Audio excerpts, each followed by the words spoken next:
There was a study done in Mexico City by a Mexican scientist with a not very Mexican name. His name was Dr. Grinberg-Zylberbaum. And so what he did was he went out on the streets of Mexico City and recruited strangers, offered to pay him a few pesos to come to his lab and participate in a brainwave experiment. These are pairs of strangers. He sits them down in chairs where, if these are their heads and these are their noses, the backs of the heads are about a foot apart. Then he puts electrodes on their head, which are connected to a polygraph running the brainwaves, and he gives each one a silent button to hold with one instruction. Sit there with your eyes closed, and if you feel a sense of rapport with that stranger behind you, push your silent button. And then you start the polygraph. And what he noticed, first of all, was that the button pushes were almost simultaneous. When one person felt rapport, the stranger did also.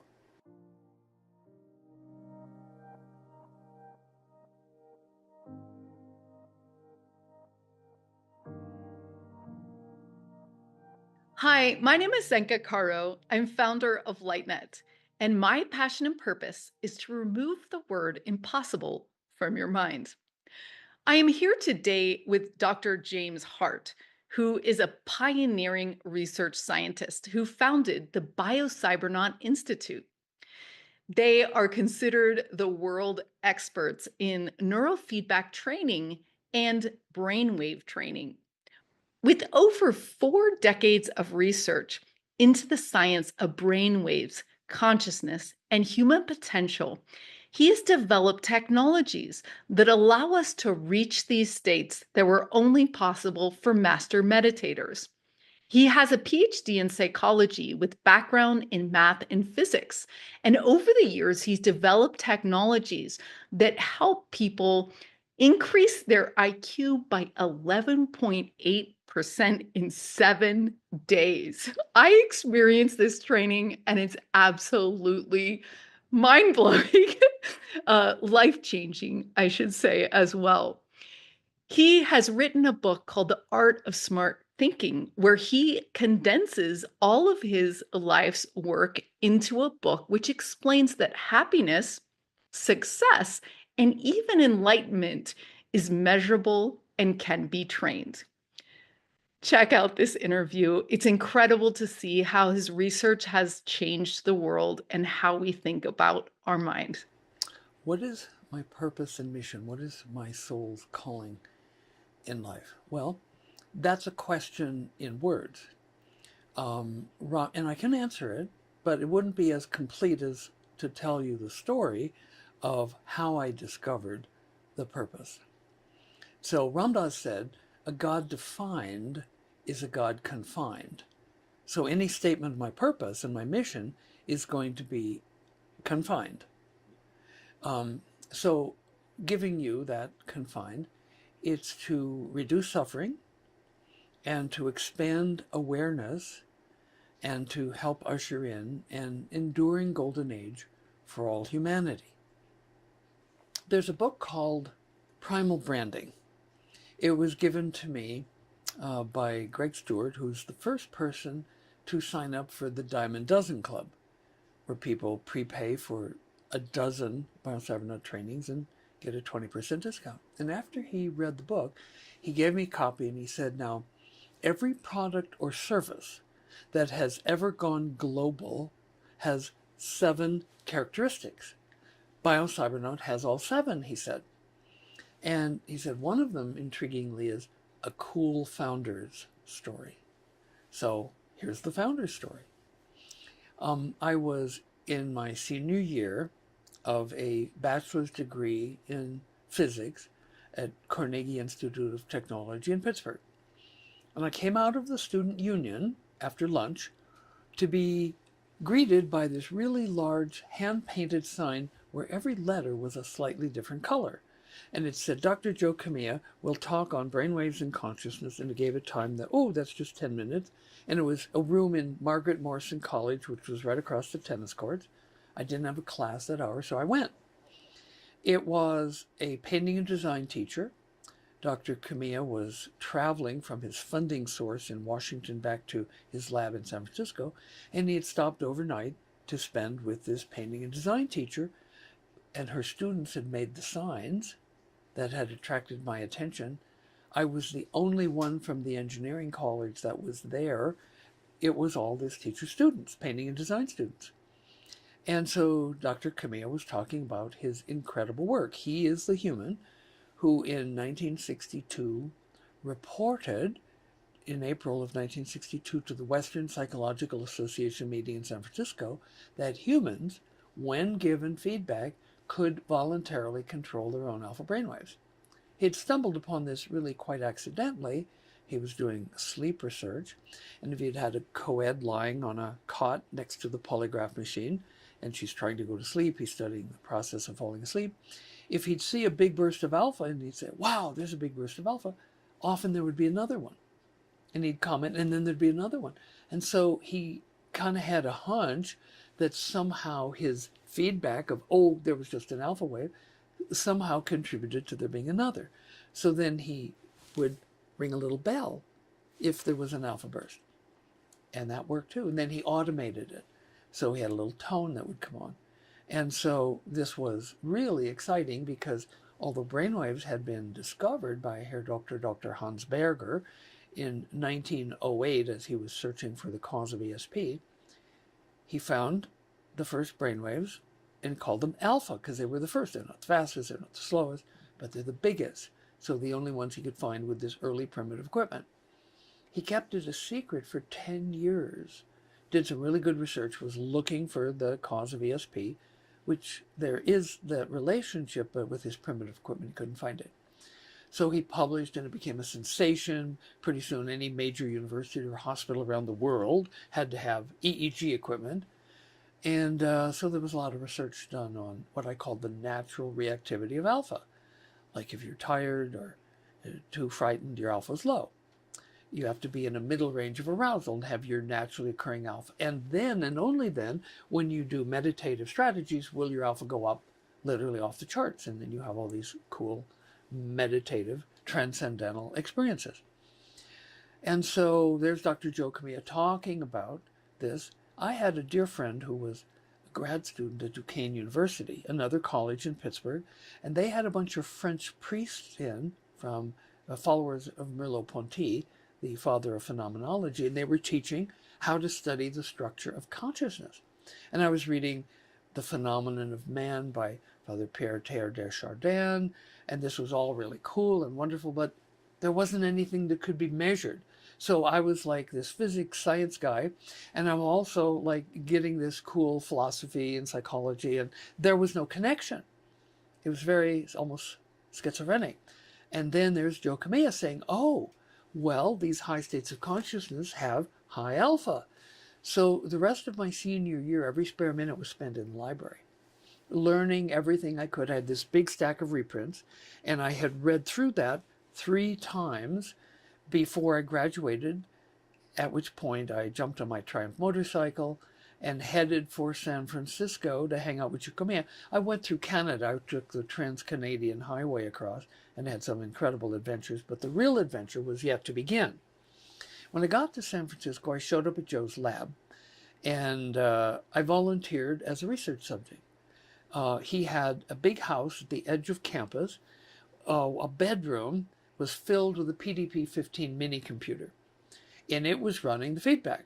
The feedback chamber was a closet off the bedroom with sound tile, a wooden chair, a little table with a 3-digit digital display Nixie tubes, and on an upended orange crate in the corner of the closet was a big speaker, a 12-inch speaker, no cabinet, just the metal housing, and the paper in the speaker was torn.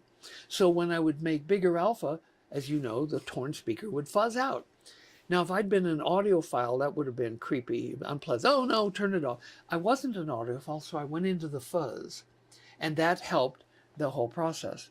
At the end of the first day, I knew this was the most exciting thing I had ever done in my life. So I went back the next day and I went back the next day. It was very primitive. 1 electrode in the middle of the back of the head, a reference on the ear, and a ground on the forehead. And so it was increasingly wonderful. So on the 4th day, I went back, and to my great disappointment, they weren't doing any studies. However, I had learned a little bit about how the lab worked. I went in there as a Protestant fundamentalist physics major, Mr. Science guy. Well, I had had out-of-body experience. I was ego disintegration. I was flying around the universe, meeting up with discorporate entities. And this was quite a lot. And I was exploring states of bliss that were, unimaginable and unspeakable. There weren't language. And then the door was open, and there's 10 people standing there. And they're, of course, Joe is worried, like, oh, is he okay? Am I going to be in trouble with the university or whatever? And so I come out, and Joe starts interviewing me, like, well, what did you do? So I started telling things that had happened. And Paul Gorman, who in that VW camperman with his wife the summer before had toured India, would say, oh, that's a meditation experience. I'd say something else. Oh, that's a meditation experience. And so, I knew the word meditation. I could spell it, but I had no idea what it was. And I'd certainly never done it. I'd never wanted to do it. I'm Mr. Science guy. So I was so high that for 3 days I walked around and my feet didn't touch the ground. I was still out of body. But then the summer was over, and I don't know whether it was pre-planned or decided I would go back to Pittsburgh and I would register for grad school in psychology. I somehow, at some level, I knew I was going to be working with weird stuff. And I figured maybe if I got a PhD in psychology, I'd have somebody's stamp of approval on my rational mind so I could, maybe get away with it, maybe help others. So all I wanted to do was tell people about this incredible experience. This was not my life purpose, but all I wanted to do was to tell people about this experience, about this incredible high. And some people understood, some people were afraid, some people wanted to do it. And so I registered for grad school. They really liked me, and they gave me a full scholarship and a stipend to live on. So I finished registering, and then I figured, I know, on the hill above Carnegie Mellon, there was a big house from the robber baron era of Pittsburgh. To give you an idea of how big the house was, the third floor had sleeping quarters for 11 maids. That's how big the house was. And one of my friends, a professor of phenomenology from Duquesne University, with whom I'd set up an exchange program between their psych department and the Carnegie psych department in my senior year, Rolf was an interesting guy. He'd been a grad student under Timothy Leary at Harvard, and he had taken tons of LSD. He and his wife lived at the community at Millbrook for a while. All three of their children were consciously conceived as he and his wife were on LSD, seeking to bring through a new being into the world. So I figured, Rolf, he's going to know what this is. I'm going to go tell Rolf what happened. Maybe he'll know what this is. So I walk up the hill and enter his house. He sees me. He sees I'm completely different. And he goes, sit down, and he takes one arm and he sweeps everything off his desk. Sit down. And then he folds his hands, puts his elbow on the desk, and he says, okay, tell me, what's happened to you?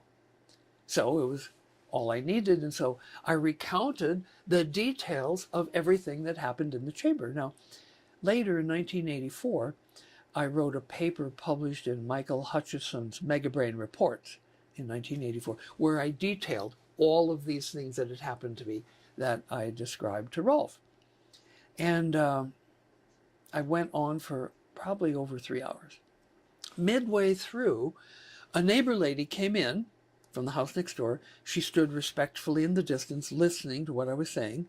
Then she left, and she came back with a book, and she walked around the desk and put the book right beside me. It was The Autobiography of a Yogi by Yogananda. Now, if somebody had given that to me 2 weeks before, I'd have looked at it, and I'd have just tossed it. Well, obviously, I had a very different relation. So she leaves. And I continue with the story. At the end, Rolf folds his hands and he leans forward, and a little twinkle in his eye, and he says, we can do that here. Oh, it was a download. And I had not a job, not a profession, not a career. I had a vocation. And the vocation was to make this available to as many people as possible all around the planet. Now, when earlier I said, well, what's my purpose and mission? I gave some words: reduce suffering, expand awareness, usher in a golden age for all humanity. Great. But to have as a vocation to make this experience available to everyone is far more than what those words. That's a consequence. You go into that state. Yes, you reduce suffering. Yes, you expand awareness. Yes, you contribute to ushering in a golden age. But it's so much more than that. The value of the human experience of high. Ram Dass said at one point, if you want to live high, you have to live outside of time. Suzuki Roshi, the famous Zen master, in whom, parenthetically, I discovered the brainwaves, which I, years later, learned are the basis of halos, said, Suzuki Roshi said, time is the basis of fear. And so if you're afraid, well, you're probably not afraid right now. You're afraid of something that might happen when? At some time that's not now. And so if you take out time, there's no basis for fear. So that was how I found my mission, my purpose. Oh, there were endless roadblocks along the way in this. The first of which was professors in my psych department. They had been quite upset. I didn't realize this. In my senior year, as a physics major, I created an exchange program between Duquesne University Psych Department and the Carnegie Mellon Psych Department. And many of them were rat runners. They were behaviorists. They didn't believe in experience. They didn't believe in consciousness. There was behavior. It's the only thing that's measurable. Experience is not measurable. So they didn't like me. They hated my guts. And so I wanted to do a doctoral dissertation. Well, the first year I was there, I was just getting a master's degree. Now, during that year, it was fairly traditional, master's degree, kind of clinical, experimental.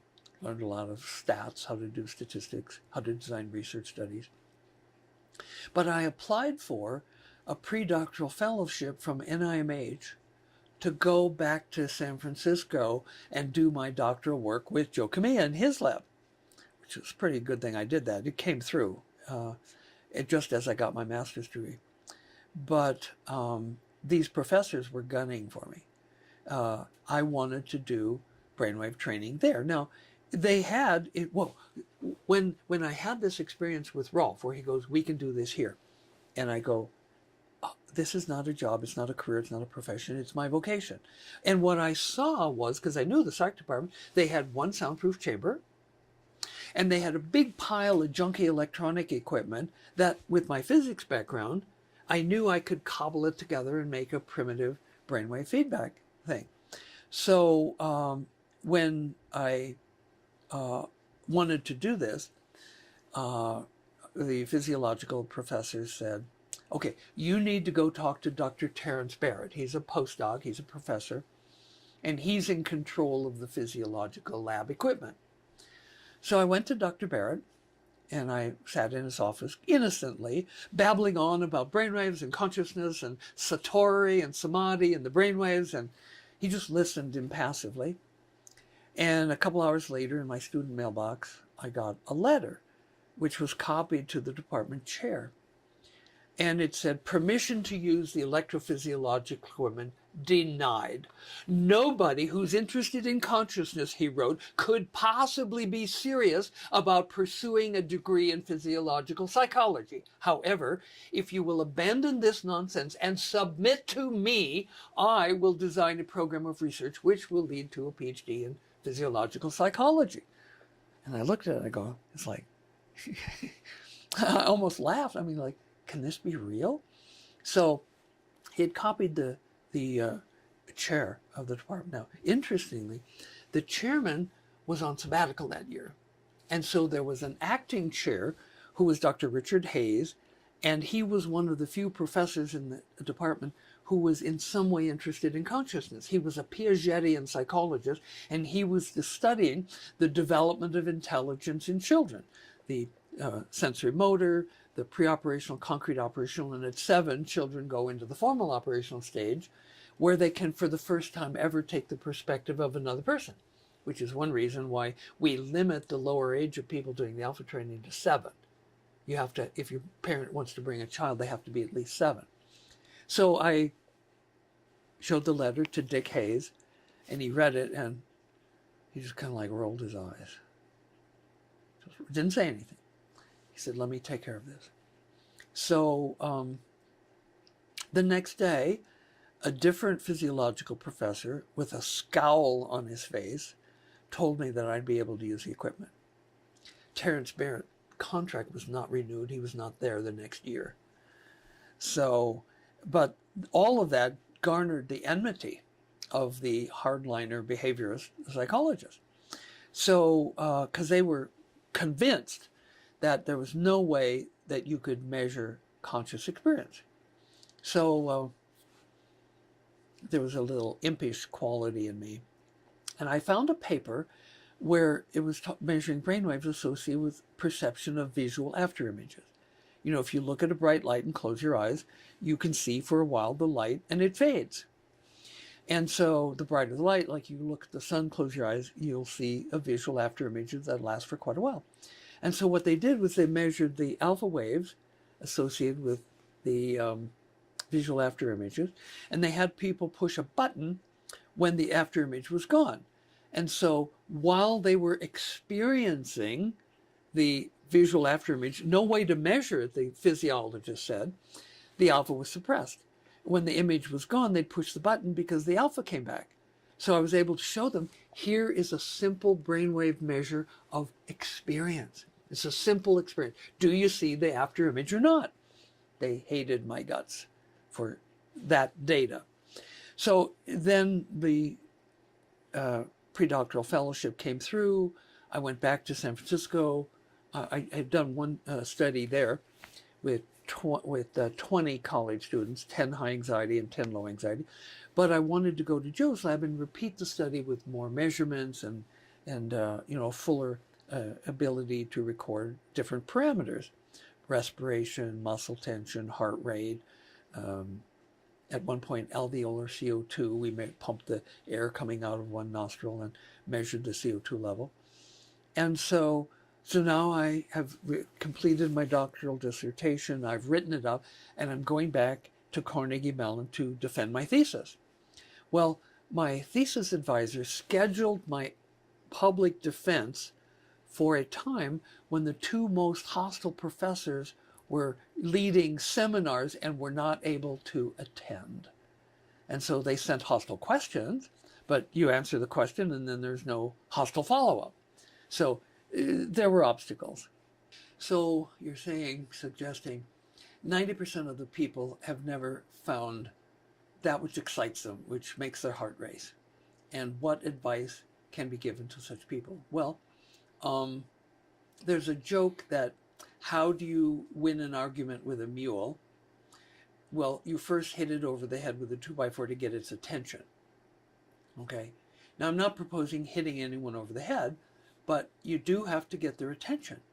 If people are trapped in survival, the idea of there being 150 different levels of attainment in Buddhist meditation doesn't mean anything to them.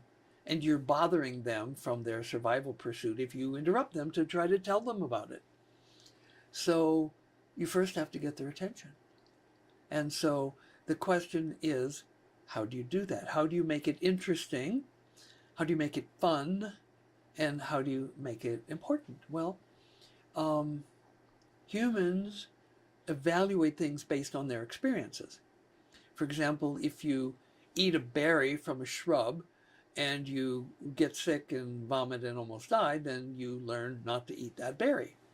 On the other hand, if you eat that berry, like say if it's an ayahuasca ceremony, and you have powerful experiences in consciousness, you may value that. You may even make it into a cultural ritual. There may be an institutionalized way of creating that experience using that plant medicine. And so oftentimes people will come to BioCybernaut And they might want something like relief from insomnia, surcease from the constant worry, elimination of a depression that's been with them for 50 years. So that's the reason for coming.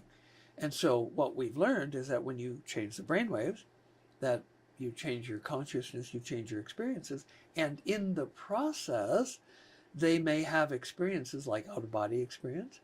And so then something that they would never have been interested in before now becomes a passion, might even become a life purpose, not only to do it themselves, but to make it available to others, depending on their humanitarian nature. And so the first thing you have to do is to get their attention. Then it helps to find out what some people would say in marketing, what's their pain point? What is it they want to go away from? People use drugs for one or two reasons. One is to suppress a bad experience. Alcohol is pretty good for that. It numbs the mind to fear and sadness and whatever. Or the other reason is to get high and feel good. And so it turns out that brainwaves rule. Any experience that you have that experience only when you have the appropriate pattern of brainwaves. And there are a lot of ways of changing it. You know, historically, there's been drugs, sex, and rock and roll to change your brainwaves and thus change your experience. And so any particular drug is going to change your brainwaves, and if that's a pleasant experience, you will do more. Now, one of the problems is that drugs often have side effects. For example, marijuana increases alpha, but it also makes people lethargic and saps motivation. And so I've actually had parents bring marijuana, heavily marijuana using children to BioCybernaut. And the parent is initially disappointed that I don't go, you shouldn't do that. I go, no, you're doing that for a reason. You want to get high, you want to feel good. Let me show you another way to get high and feel good. And the kid is like, what kind of a weirdo is this doctor? He wants me to get high? Well, yeah, I do. And I want you to do it on your own, developing your own resources so that you have access like that to any state that you want. Awesome question. When I'm in my purpose, how do I affect others? And what would the world be like, or what will the world be like, when people are living in their purpose? Two very powerful and profound questions. And fortunately, we have a lot of data to answer those questions. There was a study done in Mexico City by a Mexican scientist with a not very Mexican name. His name was Dr. Grinberg-Zylberbaum. And so what he did was he went out on the streets of Mexico City and recruited strangers, offered to pay him a few pesos to come to his lab and participate in a brainwave experiment. These are pairs of strangers. He sits them down in chairs where, if these are their heads and these are their noses, the backs of the heads are about a foot apart.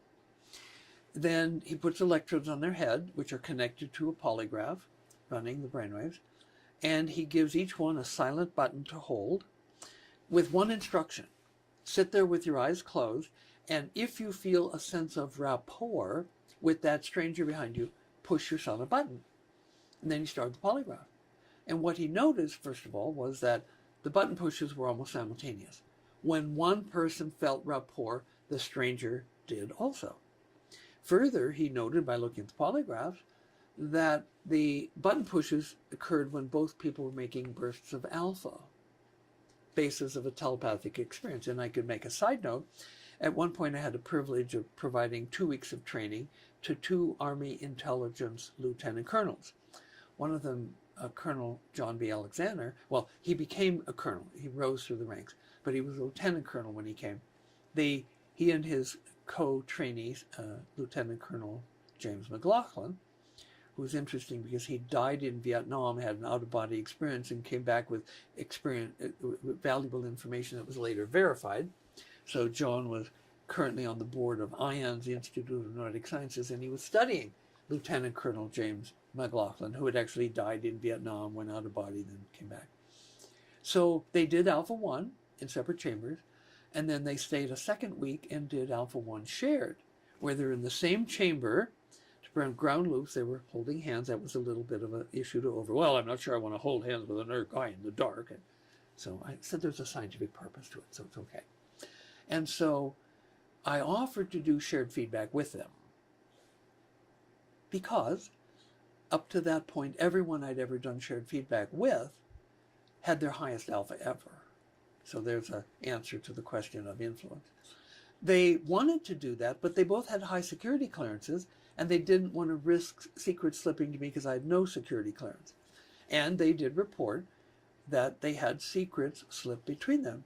John Alexander wrote a book called The Warrior's Edge. It's out of print, but you can find it on Amazon used sometime. It's a cult classic. And he dedicates a whole chapter to their 2 weeks at BioCybernaut. So we have it with the imprimatur of U.S. Army Intelligence that the BioCybernaut shared feedback training produces telepathic exchanges of information. Now, there was another detail that emerged from Dr. Grinberg-Zylberbaum's studies. He noticed, see, alpha is a range, 8 to 13 cycles per second. And in your own head, you may have, 10.2 hertz at one point and 10.8 hertz at another point, or even 11. And this changes over time. In one spindle, which might last a second, the alpha can speed up and slow down, still within the alpha range. And so what Dr. Grinberg-Zylberbaum noted was that the person with the bigger amplitude seemed to be drawing the frequency of the other person toward their frequency, thus increasing the opportunities for true coherence, where you have not only simultaneity of alpha, but the alphas at the same frequency and also in phase rather than being out of phase. And so we have a natural inbuilt ability to recruit others into a state of oneness and rapport.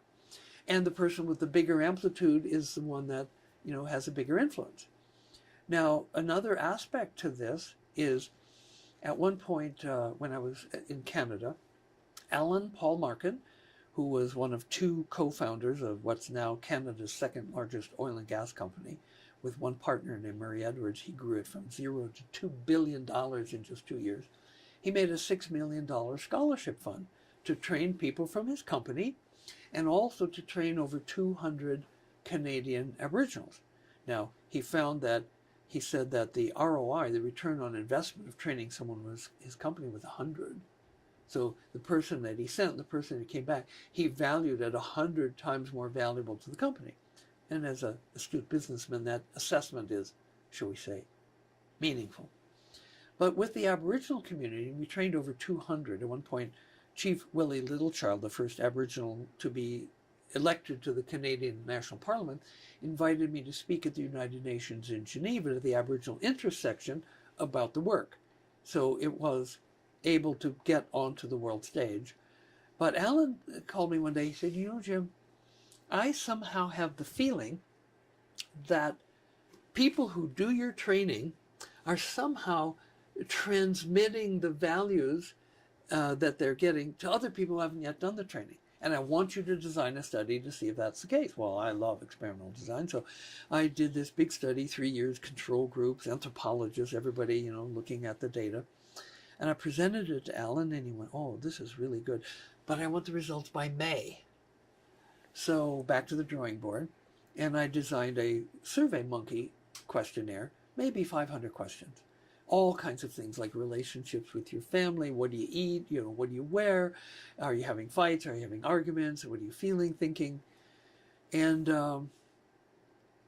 at 6 months after the training, I gave it to the trainees. And with their permission, I gave the same survey to their family members, to their friendship networks, and to their co-workers for those that had jobs. Then the results were reviewed by my science advisory board, which included psychologists, psychiatrists, anthropologists, sociologists, ethologists, ethnologists, and economists. And they looked at this data and they were like, oh my God, I can't believe it. It's clear. Somehow, I actually had to come up with a new word, protagion. Contagion is the transmission of something bad, and protagion is the transmission of good qualities. Protagious. I mean, I was finding things like 6 months later, with no guidance at all, they were eating about the same amount of meats and grains, more fresh fruits, more vegetables, less fast food, less sweets. and they were wearing smaller clothing sizes. But so were the people they interacted with. And so there was a transmission of virtues. And Reverend Sir Dr. Michael Bernard Beckwith, who created Agape International, he and I are going to be doing a study to assess the development of virtues. So we're going to survey the corpus of virtues across the planet. Different cultures have different virtues. And we're going to design a survey, and all the core members, a couple dozen Agape members, are going to take the virtue study. Then 4 or 5 or 6 of them are going to come here and do the training and retake the virtues to see the Catholics believe that some virtues you can't develop on your own. No amount of prayer, fasting, meditation. They're gifts from God, cardinal virtues. So we'll see if they can discover it by doing the forgiveness and the other processes that occur in the BioCybernaut training. But further, before they come, all the 24 Agape members will rate themselves and all the other members on all of these virtues. So then the ones come here, they rate themselves on virtues, they go back, and 2 weeks later, a month later, 2 months later, everybody rates each other. And so we're going to see which virtues are transmissible. And we're also going to have them log how many in-person meetings they had, how many phone calls, how many texts, how many emails. And so we'll know, well, what virtues are created by what brainwaves. We can make a brain energy map on virtues. So somebody might have this virtue increase because these brainwaves change. A different person might have different virtues in because they had a slightly different pattern. Maybe they're often increased frontally rather than centrally. And so we'll learn how to create whatever virtue you want by where you train your brainwaves. And we'll also see which virtues are most transmissible. And by what means. Maybe you have to be in person with the guru, the teacher, the colleague, or maybe a phone call will do. We'll see. When people are living from their purpose, they're happier, and the people around them are happier. They're not creating trauma. Chief Willie Littlechild said, if you have been abused and you haven't forgiven, you will become an abuser. So when everybody's forgiven, there aren't any abusers left. And wow, now we're talking golden age for all humanity. Good stuff.